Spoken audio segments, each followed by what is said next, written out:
Everyone, today I am going to explain the 10th session of income tax management for the 5th semester BBA Mysore University.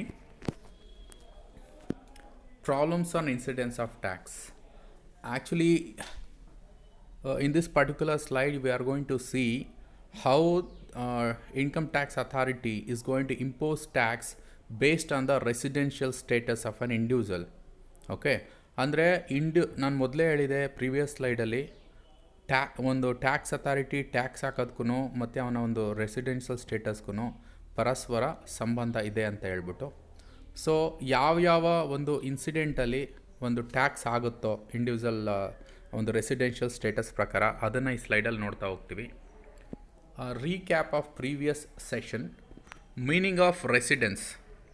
Okay, in the last session we understood about residence, determination of residential status, what are the conditions we have, basic as well as additional conditions to determine residential status. Again, the relationship between the residential status and tax liability. Residential status ಮತ್ತು tax ಲಯಬಿಲಿಟಿಗೂ ಯಾವ ರೀತಿ ಸಂಬಂಧ ಇದೆ ಅಂತ ಹೇಳ್ಬಿಟ್ಟು. So what are the learning objectives we have in this particular session? Computation of total income and tax liability based on residential status of individual. Okay, ಯಾವ ರೀತಿ ಒಂದು ರೆಸಿಡೆನ್ಷಿಯಲ್ ಸ್ಟೇಟಸ್ ಆಧಾರನ ಇಟ್ಕೊಂಡು ನಾವು ಯಾವ ರೀತಿ ಟೋಟಲ್ ಇನ್ಕಮ್ನ ಕ್ಯಾಲ್ಕುಲೇಟ್ ಮಾಡ್ತೀವಿ ಅನ್ನೋದನ್ನು ನೋಡ್ತೀವಿ. Session outcomes. So after going through this particular session, the students must be able to understand how an incidence attracts tax, okay, according to the residential status. ಯಾವ ರೀತಿ ಬೇರೆ ಬೇರೆ ಇನ್ಸಿಡೆನ್ಸಲ್ಲಿ ಟ್ಯಾಕ್ಸ್ ಅಥಾರಿಟಿ ಇಂಡಿವಿಜುವಲ್ಸ್ಗೆ ಟ್ಯಾಕ್ಸ್ ಆಗ್ತಾರೆ ಅನ್ನೋ ಒಂದು ನಾಲೆಡ್ಜ್ ನಿಮ್ಗೆ ಇರಬೇಕಾಗುತ್ತೆ ಈ ಸೆಷನ್ ಆದಮೇಲೆ. ಫಾಲೋಯಿಂಗ್ ಆರ್ ದಿ, ಇವಾಗ ಪ್ರಾಬ್ಲಮ್ ಸ್ಟಾರ್ಟ್ ಆಗುತ್ತೆ. I am going to read out the problems.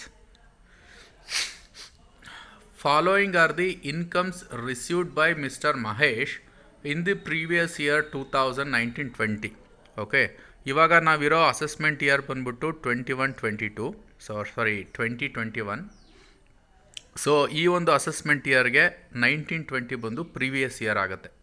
Okay, so compute taxable income if he is resident, not ordinarily resident and non resident.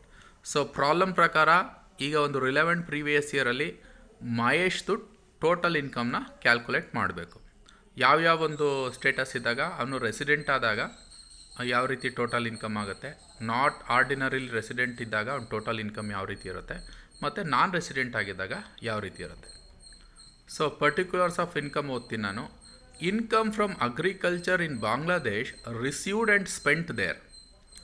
So here you should understand, if the income earn from agriculture land situated in India, then it is totally exempt. Okay, don't get confused. These the agricultural income, of course, but it is from the agriculture land situated outside India, that is Bangladesh. Okay, since income earned and received outside the country, it is taxable only to the resident. Okay, so ಇದ್ರ ಪ್ರಕಾರ income receive ಆಗಿರೋದು ಮತ್ತು ಅಕ್ರೂ ಆಗಿರೋದು outside India, ಅದರಿಂದ ಈ ಒಂದು 8,000ನ tax ಹಾಕೋದು ರೆಸಿಡೆಂಟಿಗೆ ಮಾತ್ರ. ಸೊ NOR ಅಂದರೆ ನಾಟ್ ಆರ್ಡಿನರಿಲಿ ರೆಸಿಡೆಂಟ್ ಮತ್ತು ನಾನ್ ರೆಸಿಡೆಂಟ್ಗೆ ಟ್ಯಾಕ್ಸ್ ಬರಲ್ಲ. ಓಕೆನಾ? So next second one, dividend paid by Indian company received in Canada 10,000. So of course actually Indian company ಇದನ್ನು ಡಿವಿಡೆಂಡ್ನ ಕೊಡ್ತಾ ಇದೆ ಅಂದರೆ it becomes income accrued in India. Actually income accrue ಆಗಿರ್ಬೋದು ಇಂಡಿಯಾದಲ್ಲಿ, ಅಂದರೆ ಇಂಡಿಯಾದಲ್ಲಿ ಅರ್ನ್ ಆಗಿರ್ಬೋದು, ಇಂಡಿಯಾದಲ್ಲಿ ರಿಸೀವ್ ಆಗಿರೋದು, ಎರಡರಲ್ಲಿ ಒಂದಾಗಿದ್ರೂ 3 ಜನಕ್ಕೂ ಟ್ಯಾಕ್ಸ್ ಬರುತ್ತೆ. ಆದರೆ any dividend paid by Indian companies totally exempted by nature itself according to the income tax law. Actually dividend paid by domestic company ಅಂದರೆ Indian companies totally exempted. So exempt ಆಗಿರೋದ್ರಿಂದ ನಾವು ಕಂಡೀಷನ್ನ ನೋಡೋಂಗೇ ಇಲ್ಲ, ಅವ್ನು ರೆಸಿಡೆಂಟೋ non ರೆಸಿಡೆಂಟೋ ಅಂತ. So the moment we come to know it is a dividend paid by Indian company, it is exempted. So next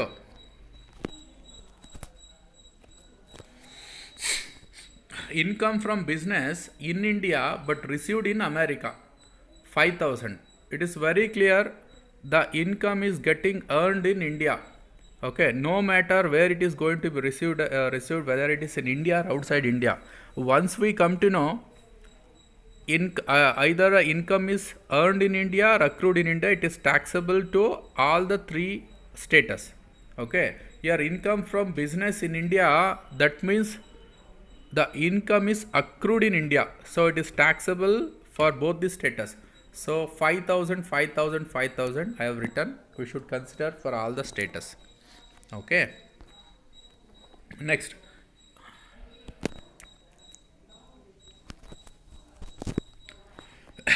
Interest on post office savings bank account rupees 1,000. So any interest that we are going to get from the deposit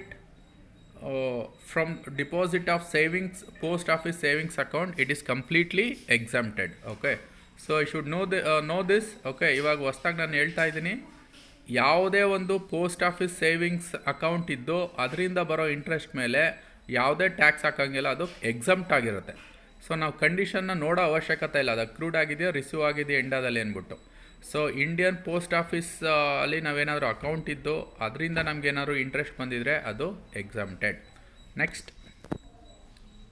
profit on sale of property at Bengaluru, one of received in Pakistan.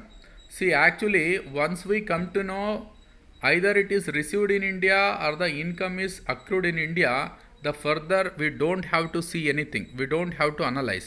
Okay, it is fully taxable for all the three status. Okay, since the profit on sale of property at Bangalore, so we should analyze this as the profit. Since it is the profit on sale of property, since it is situated in Bangalore. So Bangalore is in India, so that means income has been earned in India, so it is taxable for all the three status. So one off received in Pakistan, that is rupees 50,000, it becomes irrelevant. ಅರ್ಥ ಆಗ್ತಿದೆ ಅಲ್ವಾ? So ಬ್ಯಾಂಗ್ಳೂರಲ್ಲಿರೋ ಪ್ರಾಪರ್ಟಿನ sale ಮಾಡಿ profit ಬರ್ತಾ ಇದೆ.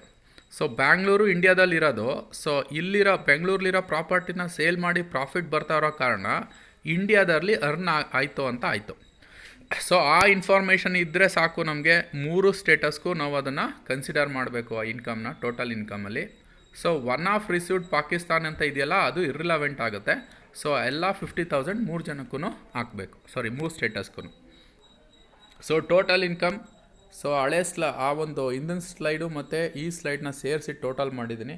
So ಇದ್ರದ್ದು ನಿಮಗೆ ಕಳಿಸ್ತೀನಿ ನಾನು ಹಾರ್ಡ್ ಕಾಪಿ, ಸೊ ಅದ್ರಲ್ಲಿ ನಿಮ್ಗೆ ಗೊತ್ತಾಗುತ್ತೆ. But we are going to total up every column. So we get 63,000, 55,000 and 55,000. So after this we came to know the computation of incidence of tax based on the residential status.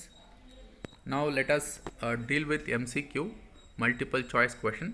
Resident of India includes not ordinarily resident and NRI. So answer is both A and B. NRI means non-residential Indian. ಅಂದರೆ ನಮ್ಮ ದೇಶದ ಜನ ಬೇರೆ ದೇಶದಲ್ಲಿ ಹೋಗಿ ನೆಲೆಸಿ ಅಲ್ಲಿ ನಾಗರಿಕರಾಗಿರ್ತಾರೆ. ಅವ್ರು ಇಂಡಿಯಾದವರು. ನಾನ್ ರೆಸಿಡೆನ್ಷಿಯಲ್ ಇಂಡಿಯಾ ಅಂದರೆ ನಾನ್ ರೆಸಿಡೆಂಟ್ ಅಂದರೆ ಏನು? ರೆಸಿಡೆಂಟ್ ಅಂದರೆ ಇಲ್ಲಿ ವಾಸವಾಗಿರೋರು.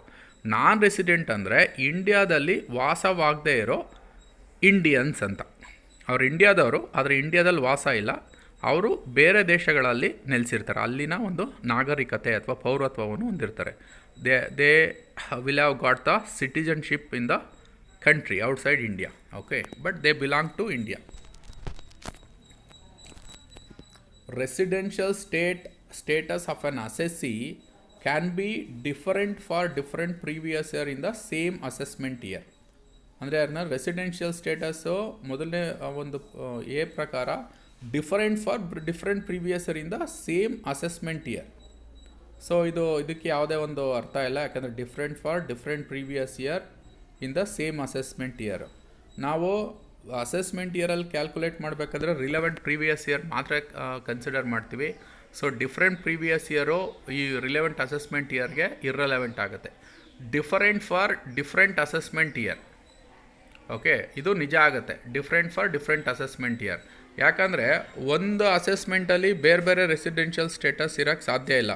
ಆದರೆ ಬೇರೆ ಬೇರೆ ಅಸೆಸ್ಮೆಂಟ್ ಇಯರಲ್ಲಿ ಅವನ ಸ್ಟೇಟಸ್ಸು ಬೇರೆ ಬೇರೆ ಆಗಿರ್ಬೋದು. ಈ ಒಂದು ಇವಾಗ ನಡೀತಾರೋ ಅಸೆಸ್ಮೆಂಟ್ ಇಯರಲ್ಲಿ ಅವ್ನು 365 ದಿನ ಇಂಡಿಯಾದಲ್ಲಿ ಇಲ್ಲದೇ ಇರ್ಬೋದು, ಅವಾಗ ನಾನ್ ರೆಸಿಡೆಂಟ್ ಆಗ್ತಾನೆ. ನೆಕ್ಸ್ಟ್ ಇಯರ್ ಬಂದ್ಬಿಟ್ಟು ಫುಲ್ ಇಲ್ಲೇ ಇರ್ಬೋದು, ಆ ಅಸೆಸ್ಮೆಂಟಲ್ಲಿ ಅವನು ರೆಸಿಡೆಂಟ್ ಆಗ್ತಾನೆ. ಸೊ ಆ ರೀತಿ. ಸೊ ಆನ್ಸರ್ ಬಂದ್ಬಿಟ್ಟು different for different assessment year. ಬೇರೆ ಬೇರೆ ಅಸೆಸ್ಮೆಂಟ್ ಇಯರಲ್ಲಿ ಬೇರೆ ಬೇರೆ ಸ್ಟೇಟಸ್ ಇರ್ಬೋದು. Which section of income tax is related to residential status? That is section 6. The interest on loan paid by Government of India to non-resident outside India, not taxable, partially taxable, taxable, can't say. ನೋಡಿ, whenever the interest is paid by the Government of India itself to any status, okay, the individual could be resident, non-resident or not ordinal resident. It is completely exempted. That means not taxable.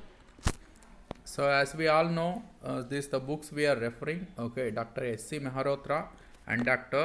S.P. Goel and Dr. Vinod K. Singhania and Dr. Kapil Singhania. So thank you for watching this video.